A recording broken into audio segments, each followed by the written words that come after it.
Hey, what's going on, everyone? Good evening. Welcome to Inside the Birds TV's Ask ITB live stream featuring, of course, Adam Kaplan and Jeff Mosher. It's presented by DraftKings.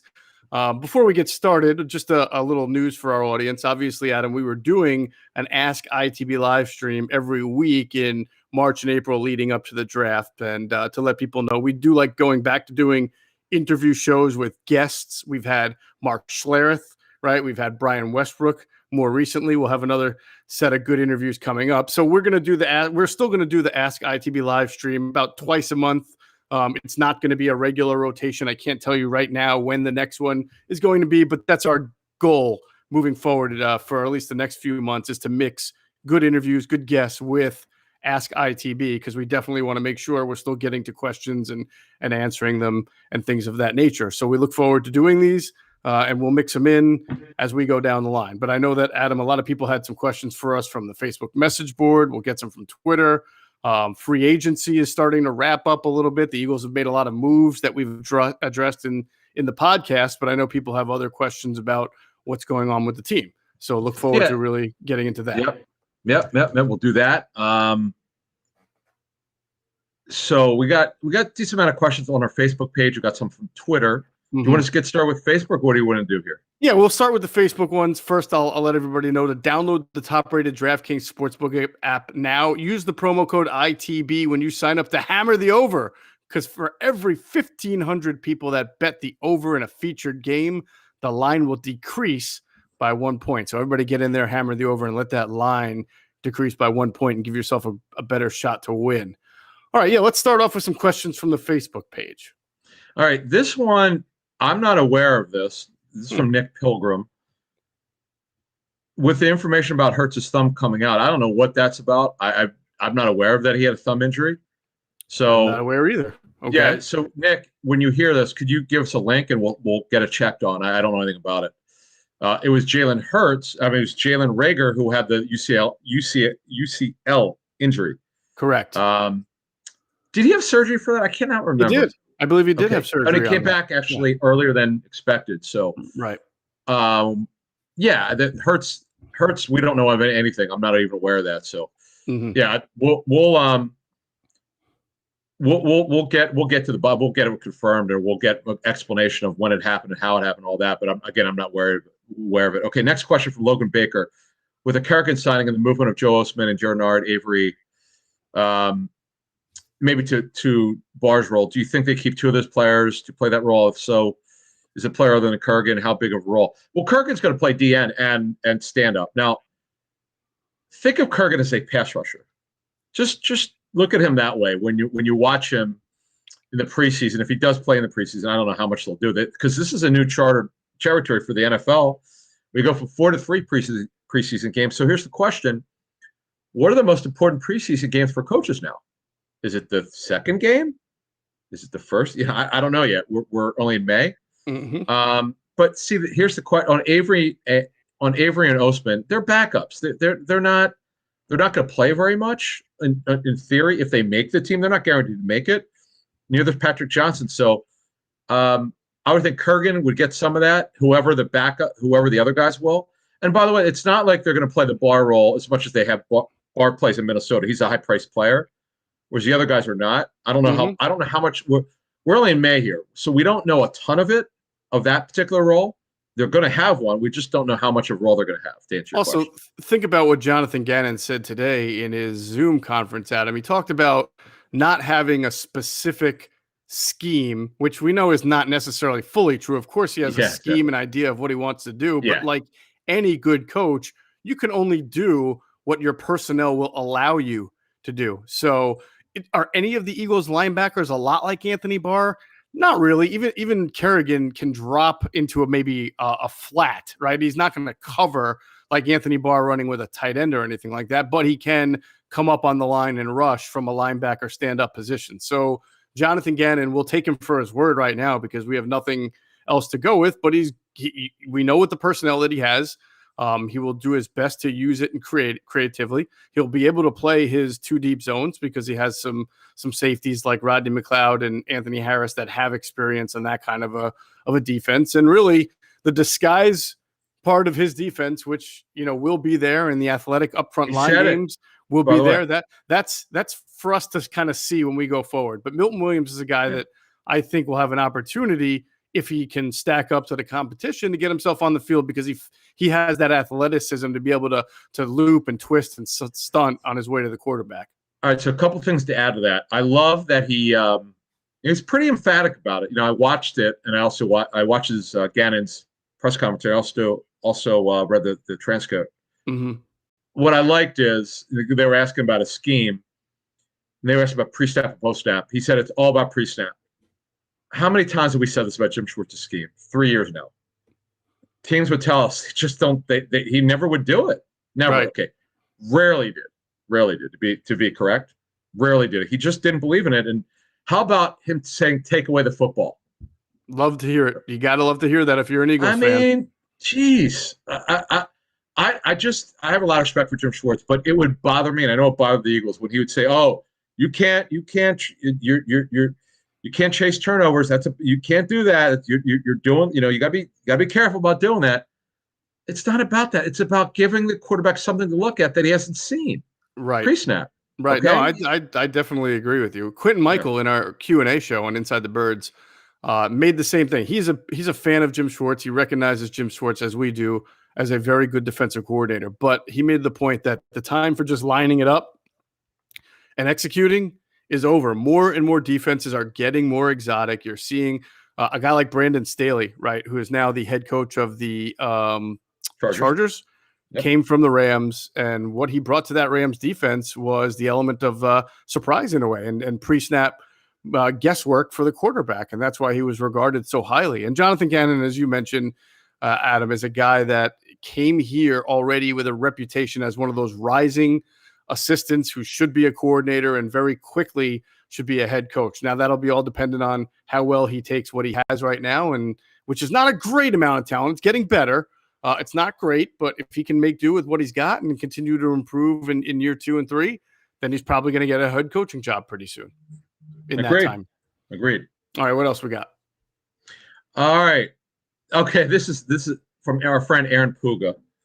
You've mentioned before that if these receivers don't improve, it's because they flat out can't play. So with that being said, if Rager struggles again this season, is it possible we could see the Eagles move on from him? No. First of all, he was hurt. He had 2 different injuries, okay? Shoulder and the UCL thumb surgery. So, I mean, what can you do? You could throw out his rookie year. Mm-hmm. The clock starts now. I would say through year 3, if he does not contribute through year 3, then you could talk about that. It's a fair question, but he was not healthy, and plus he had the Wentz issues with accuracy last season. Right. They got to get the ball in his hands, Adam. We have to get the ball in his hands to see what he does. Does he turn, run up field? Does he make yards at the catch like he's supposed to? Or is he just a guy who catches a few passes, gets tackled, and is nothing special? I don't think he's that. We'll see. Obviously, you have to be able to line him up on the outsides at times and have him beat defenses over the top. That's one of the reasons that he was drafted, for his speed.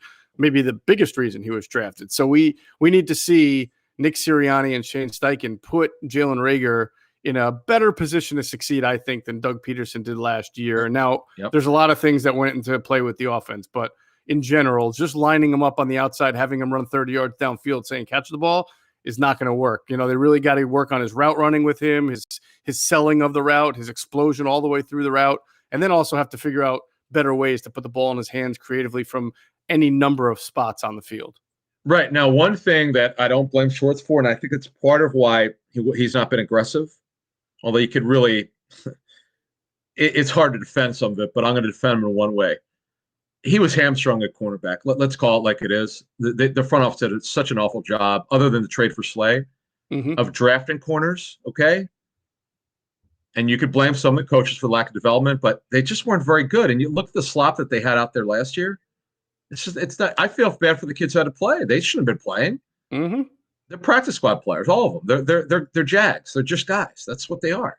Just a guy. And yeah, that's an old scouting term, but you feel bad for them. They're all 4s and 5s and 6s at corner. Right. They're not 1, 2s, or 3s. And right now, we don't know McPherson. Their hope is he starts and he earns it, right? Opposite Slay. We'll see. Right. We know they're going to sign a veteran at some point, or sign or trade for one, and they may add 2 by training camp. Who knows? But you hope, for Gannon's sake, you got this excellent front 4. some depth issues, which they're going to have to get through at D tackle. Mm-hmm. Linebacker's going to be a little different from this year, not only in scheme, but they're going to be a little bit better there. Mm-hmm. Safety, we'll see. They didn't really address it. Kayvon Wallace, we don't know a lot about him because he barely played last season. Now that, and he played for a different staff. This is a new one. We'll see if they let him on the field or not. Does he earn a role? This defense still, I got questions. I don't have questions of the offense. Most people will probably just, well, surprising. Okay. No, here's my question. It's not about, I believe in the staff on offense. I like this young group of receivers. I just think it'll be coached better now. I think the scheme will be better. I think they will be able to score. But the question is, if they get behind, can Hurts handle ask them to come from behind a lot? This defense some weeks are going to get torched because they're so bad in the secondary. There's going to be a lot on Hurts' plate this fall. I'm telling you, this season there's going to be a lot he's going to have to do. Certainly. That's why I think there's questions on both sides of the ball, even with receiver. Sure. There are a couple of guys that we really got to find out more. Yeah, I like the offense a little bit more than most. I'm not saying it's going to be a top 10 offense, but I think it's not going to be also bottom 5 either. Okay, that's fair. You mentioned Zach McPherson, so I want to get into that because we have a question from the YouTube chat board. There was no name, so hopefully they're still here. What % chance do you think Zach McPherson gets? I'm going to call him Zach because that's the way it's spelled, but I think it's pronounced Zach. Zach McPherson gets the CB2 job. You kind of mentioned this. To me, it's all dependent on what kind of move Howie Roseman can make between now and the start of the season. If he's able to pull off a training camp deal for a guy as good as Ronald Darby was in 2017, then obviously that guy is going to be the starter. But as we sit here today, Adam, not knowing who they're going to either trade or sign for, and even if they sign a veteran, right? I know the name Steven Nelson's out there. You can show that. I think if Zach McPherson plays well, he'll have a chance to earn himself some playing time. They want to see him earn playing time, but that obviously is dependent on who they bring in and how well McPherson does in camp. Right, and that under that scenario, the hope would be he'd be the top backup outside corner. If McPherson can do that with Nelson starting or some veteran like that, great.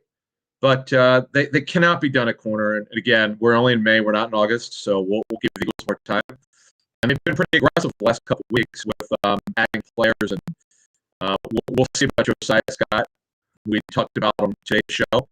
Oh, by the way, we got to talk about two things. Okay. We got to talk about Q&A. I mean, I don't disagree with it. All the shows are great. This one is off. I listened to. I'm done half of it.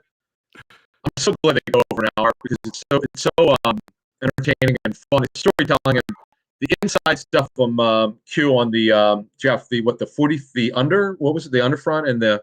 Oh yeah, he went over the 4-3 under, the 4-3 stunt. Kind of the type of fronts that we're waiting to see if Jonathan Gannon and Vail about.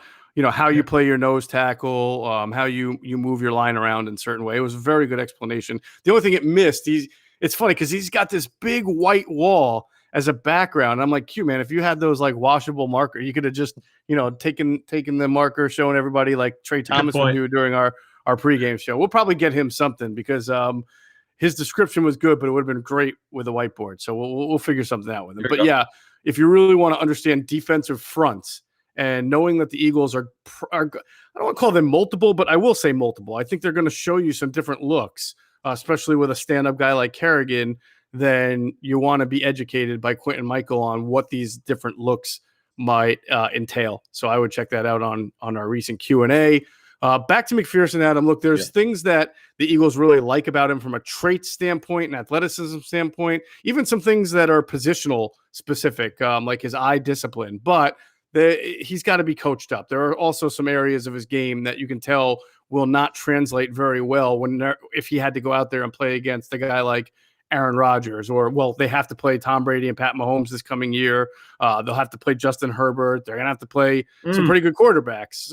Even veterans like Ryan Fitzpatrick who are smart enough to figure out the areas that they're deficient. So he'll get his learning curve done quickly.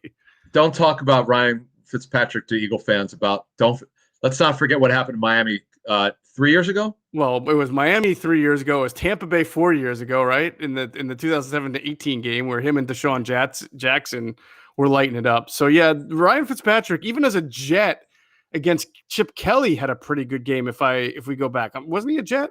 That was Ryan Fitzpatrick, right? in 2000. I He want to say was. 15.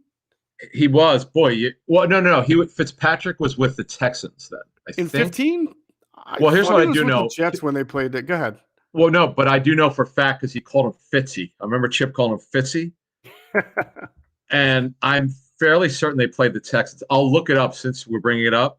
I will look up their schedule, but I am pretty certain that the Eagles played Fitzpatrick with the Texans. I mean, what's he been with, 11 teams? I can't keep up with this guy. He's been with pretty much every team. I'm pretty sure the Eagles played the Jets at one point during the Chip Kelly era, and it was a close game. And I thought, there was a 24-17 game in 2015. The Eagles won that game, and the Jets were awful, and the Eagles barely beat them. It was a 24-17 score. I have to go find out who. I have to do it, fellas. You are all watching. I gotta find out who was 2015. It was Fitzpatrick. Yeah. Okay. Cool. Okay. No, you're right. Listen, he was 35 for 58 for 283 yards, 2 touchdowns. He did throw 3 picks, which is what you get with Ryan. But I mean, the bottom line is it's a lot of yards. God, I cannot even believe I don't remember this game at all. Ryan Matthews was the running back at 108 yards. My goodness gracious! If you remember, I might be able to jog your memory by telling you that the Eagles were up 17-0 because Sproles had an 89-yard punt return and Ryan Matthews took a 23-yard screen. And then Sproles had 2 touchdowns in the game, a rush and a punt. But then, do you remember this is the play? Brandon Marshall caught a pass and then tried to lateral it, and it was almost picked off. Do you remember that? No, I'm look. It's so funny. I'm looking at I'm looking at the. So many of these players are not in the NFL anymore. Quincy Enunwa. Oh yeah. Jeremy Curley, Jeff Cumberland Farms. I used to call him. Jeff Cumberland Farms. That's good. That was my nickname for. I love that one. Zach Stacy, no K, just ZAC. Right. Bilal Powell retired. Ryan Matthews retired. Darren Sproles retired. Sam Bradford. Well, I guess he's announced, but he's not playing anymore. Yeah. Jordan Matthews is the periphery of the National Football League. Byron Maxwell is gone. Yeah, it was only 6 years ago. It's amazing. Yeah, but Connor Barwin, Brandon Bear, who saved somebody's life. I saw that. Yeah, it was pretty recent, right? Yeah, that was Chip's guy. He pulled somebody out of a burning truck, by the way. What's that? Yeah. Here's a great story. Here's one for you. Do you remember the immortal Walter Thurmond? Yeah, Oregon cornerback, tore his ACL coming out of college. I do remember. I played for Seattle for a little bit. Then they cut him. You got it. And I totally forgot he was on the Eagles. If you would have told me, I'm like, wait, are you sure about that? He was. Yeah, he was that. So he would have been a 1st or 2nd round pick if not for the knee injury type of guy. Yeah. There's some great scrub Eagles. EJ Biggers, you might remember him, formerly the Bucs, journeyman corner. EJ Biggers, yes. Right. Love that name. Absolutely love it. I love the scrubs, man. All right, let's go back to questions. We got off the rails there. Don't be a loser. Stop paying full retail price for the things you want. Get on Deal Dash. Go to DealDash.com or download the app. And when you register, use the promo code ITB, and you get a special offer for some bonus-free bids. That's bonus-free bids on Deal Dash using the promo code ITB. All right, the next question comes from Kenzo Rome. I like that name, Kenzo Rome. Sounds like a wrestling name, doesn't it? WWE name, Kenzo Rome. You can see him being announced into the ring. And he wants to know, is there any way Andre Dillard stays if he's beaten out in camp? We've talked about this. I mean, it feels 50-50 to me, Adam. I mean, if somebody made an offer, right? Yeah, I agree with you. Not going to cut him. If somebody made a decent offer, I can see Howie flipping him. But I also feel personally he's great depth to have. Not great depth, but good depth to have, even if he loses out to Mailata. Yeah, because think about it, right? Taking what you just said further, forget Brett Toth. I mean, maybe he makes the team, but if let's say Mailata gets hurt, right, during the season, what's your answer? Who's playing left tackle? Right, because LaRaven Clark is coming off the Achilles, and it's not like he was a great offensive guard or tackle to begin with, so he's got to prove he makes the team. Jack Driscoll is more of a right tackle. Matt Pryor is more of a shouldn't play for the Eagles anymore. And who's the other tackle? Oh, Brett. I mean, Casey Tucker. They signed. No, I mean if you want a good backup offensive tackle, then you would keep a left tackle, especially you would keep Dillard. Now, I don't know what they're going to do with Jack Driscoll. If he's not going to start, maybe they try to cross train him at right and left tackle. But the bottom line is you just don't know. Yeah, Driscoll would not be. Yeah, he's. I don't think he has the athleticism to play left. Yeah, well, actually, he's a pretty good athlete, but he just doesn't have the build right for left tackle. Right. He needs to get stronger physically, which is why they like him at right tackles. I understand it. We'll see. Right. You outlined it very well. There are too many questions. I would think they would keep him unless they're blown away by a trade like getting a first-round pick, which would shock me, quite frankly. Right. I don't see that happening. I would think you're right. I think they would keep him. All right. Next question comes from William Wilson. Remember the old baseball player, Willie Wilson? Didn't he play for Willie the Wilson? You know what he's famous for? No, I forget. 1980. He struck out. Tug McGraw struck him out, and Phillies won the World Series. Oh, of course, that Willie Wilson. Yes, that's a bad Tugger, job. Late Frank McGraw. You got to believe. That's right. Number 45. William Wilson wants to know why we're going off the rails on his first name, and also which rookies have the best shot at jobs. And he asks, is Jacoby Stevens one of them? So let's go through them because there's a lot. The first round pick's going to make the team, Devontae Smith. He's got a great shot to start. The second round pick, Landon Dickerson, probably not going to start. No. Have to see if he's healthy first. Yep. But definitely should play a role if there's an injury. Yeah, if he's healthy enough, he could be the top backup interior lineman. Listen, they're going to cross train. Yeah, I'm sorry. Go ahead. Yeah, they're just going to cross train him. So we'll see. The way Gannon raved about Milton Williams, you got to think that he has an opportunity to get on the field. Yeah. Yes. Yeah. Because he's a movable. At some point, I don't know if they'll probably keep him in one position, I would think, early on so he could master it. And then let him, kind of like with Rager last year, they had him line up one way without an offseason, by the way. And then they moved it. They let him take another position, as you outlined for us last year. Right. But just getting back to Dickerson, there's no talk of, and I don't know where this started with him competing against Sayamalo. I mean, strangest things have happened, but there's been no talk of it within the Eagles. So it's more media speculation than anything. Right. Just so you know. I don't know. Yeah, I don't know why, because Sayamalo is on a good cost-controlled contract. Yeah, so you're not trying to take him off the field right now. Yeah. So the fourth round pick was Zach McPherson. We already talked about his opportunity to get on the field. Fifth round pick was Tui Pelotu, or was he one of the several sixth rounders? It was the fifth rounder. I don't think they had one. Oh, that's right. They had 3 6 rounders, right? Yes. So Tui Pelotu was the first one. Yes. And I think we talk about this. He's not going to start clearly with Hargrave and Cox, but he has the type of traits and qualities that they like to be able to get into that rotation. He could be like the second line run stuffing line because he's a good run blocker with a decent amount of pass rush in him. Agreed. Did I say run blocker? I mean run stuffer, not blocker. Gotcha.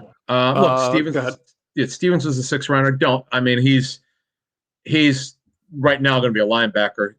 And there's certainly an opportunity for him to make the team, but I don't expect him to be on the field very much. That would be good and not good. That means the guys ahead of him who they were expecting to play a lot didn't do very well. Right. But if he earns it, hey, I'm good with it, man. Right. You know? Now, Teron Jackson's kind of a wild card, right? I mean, he comes from a small school, Coastal Carolina. He's got a tweener type size, so it's is he an edge rusher? I think Greg Cosell told us that he thought Teron Jackson actually was a better interior run defender at some point, even though that's really not exactly what his forte is. So we'll have to see how he figures into the competition. And the same thing with Patrick Johnson from Tulane, who I think they're trying to convert from pass rusher to linebacker. Yes. Yeah. They got a long way. There's so much, particularly on defense, that we just don't know in May. I mean, we've got I would call it a skeleton version of what we think it's going to look like, but we don't know because this is a different defense. And the other thing Gainwell. I'm sorry. Gainwell was the 5th. Oh yeah, round he was. pick. Yeah, my bad. Yeah, he was 5th. Yeah, I was just looking at their defense though. Right. For draft picks. So we just don't know a lot about the defense other than what we've put out there. There's so much. The other thing is because these coaches are new to these players. Who knows if some of these guys play as much? Like Devontae Maddox, it's our hope and their hope that he's their slot corner this season, not playing on the outside. We don't know if that's going to happen or not because they're not settled on the outside yet. So his role's not settled. Of course, we don't know about Kayvon Wallace. We don't know when Rodney McLeod's going to be available. Right. We don't know if they're going to. They definitely need they need a veteran D tackle the worst way. That's done something before.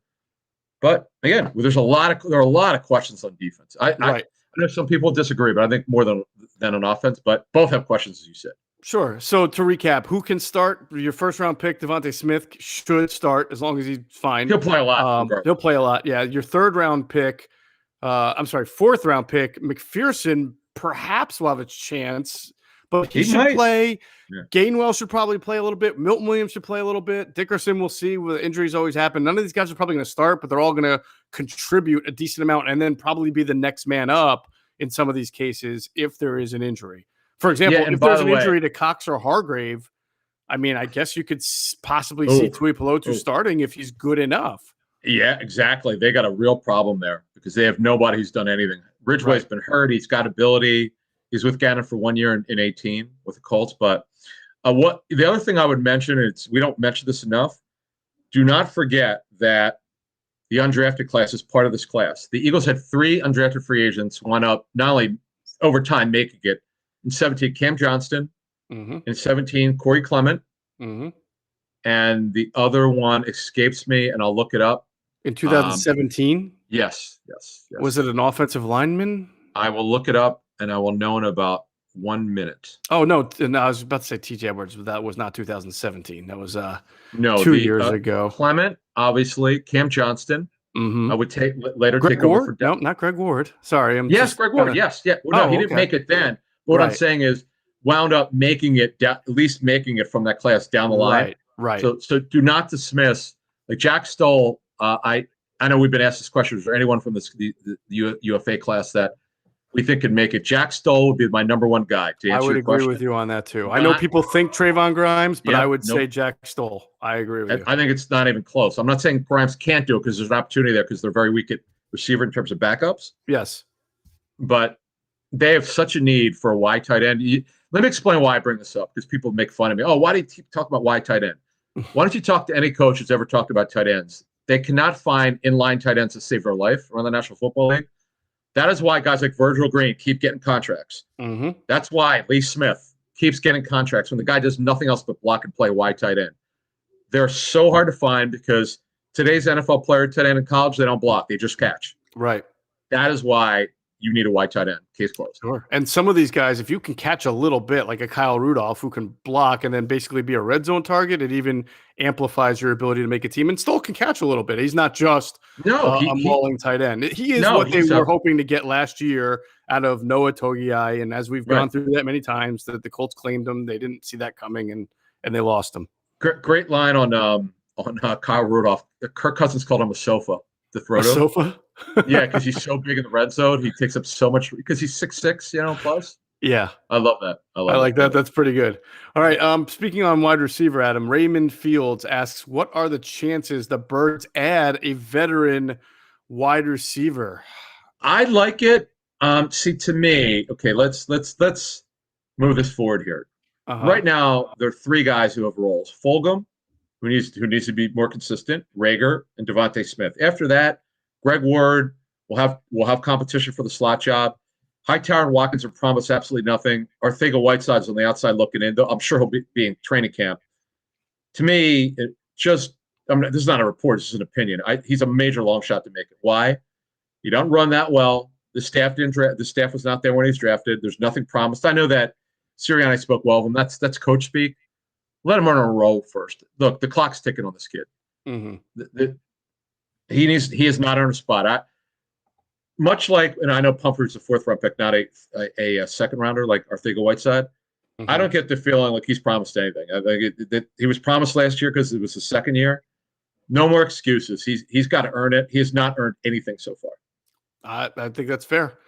All right, we're going to get to our last question. Want to remind everybody, go check out our friends at Sky Motor Cars in Westchester, skymotorcars.com. If you're looking to sell or trade back your car and get the best deal, we promise you will get it at Sky Motor Cars. As Adam mentioned in our pod, they're looking for inventory. They want to get your car, so give them a call. Go to their website, skymotorcars.com, get the number, or reach out to them. You'll get a great deal on a trade back.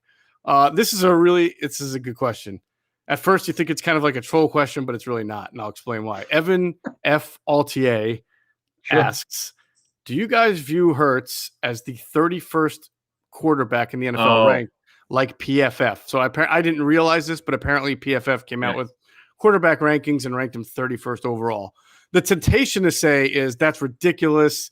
That's silly. I mean, he's got talent. You shouldn't hold last year against him. But then you go through every single team, Adam, and look at their quarterbacks and you say, does somebody have a quarterback that's less accomplished than Jalen Hurts? The Texans, if you take Deshaun Watson away, I don't know who their quarterback would be. Who would it be? Oh, Is it the kid they drafted, Davis Mills? No, it's Tyrod Taylor.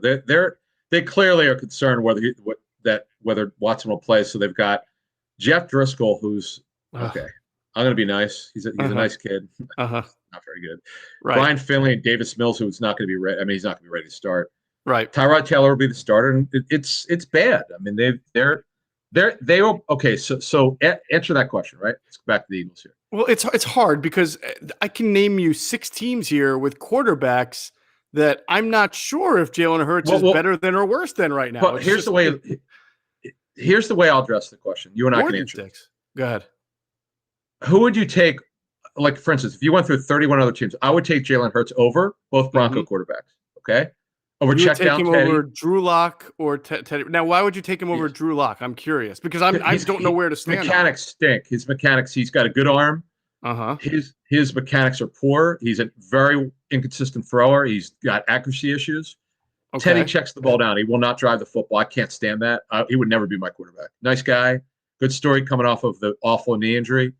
Good person. I'm sorry, he's not good enough. He's a backup. Yeah, but Teddy Bridgewater has won double-digit. This is where you're kind of no offense. He's not the same quarterback. I think people he was terrible last season. That's true. I know he hurt his. I get that. I get that. He was very, very bad.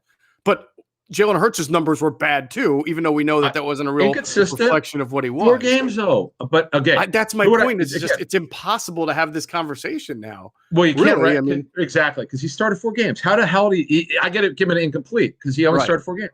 I would love to rank Jalen Hurts ahead of Sam Darnold for Carolina, but I don't know how Sam's going to play in Carolina with a better team around him. He might wind up being a really good quarterback. So I guess the point that PFF was trying to make is go through every single NFL team, and their quarterback is going to be more accomplished than Jalen Hurts. It's he started 4 games. How do you because he's only played in 4 games, right? I wouldn't even rank him. It's ridiculous to rank him. Right, exactly. That's why the question was sort of, what do you do with this question? Like Trevor Lawrence, he's on Jacksonville. I can't put Trevor Lawrence ahead of Jalen Hurts because I don't know how he's going to be. He's supposed to be better, but you never know. When I worked for FoxSports.com, part of my job was to rank players and teams and so forth. I would always use INC period, incomplete. If the guy was a rookie, I'm not ranking him. I won that argument. The editors said, no, you can't do that. You got to rank. I'm like, no, I'm not. How am I ranking the guys who never played the National Football League? Exactly. I'll do it after a year. I'll be happy to do it after a year. Right. Then think about all the guys who have really good first years and then regress to the mean. I remember Drew Lock actually had a nice first year when he came in after Flacco got hurt and Brandon Allen got hurt. And then he came in and rallied the team and people loved him. And then he played last year and he was So I agree with you. He's kind of but I'm waiting to see what Jalen Hurts is. So we shall see. We'll have that question answered, several months from now. But I understand why it was asked. And it is a good point. If you go look at every single NFL team and say, would you rather have Jalen Hurts or that quarterback? Right now on most teams, you're going to say, I'd rather have that quarterback because that quarterback is probably accomplished or a first-round pick or, somebody who's got a lot of promise. And Jalen Hurts, we still have to find out a lot about. So that'll be it. That'll do it for this edition of Ask ITB. Thanks, everybody out there, for asking your questions. We'll let you know when we come back next time. Thanks to DraftKings, thanks to Sky Motor Cars, thanks to Deal Dash, and of course, thanks to our buddy Jimmy at Rebel Hill for helping us produce this live stream. So for Adam Kaplan, I'm Jeff Mosher. You've been watching Ask ITB live stream. We'll catch you on the next one.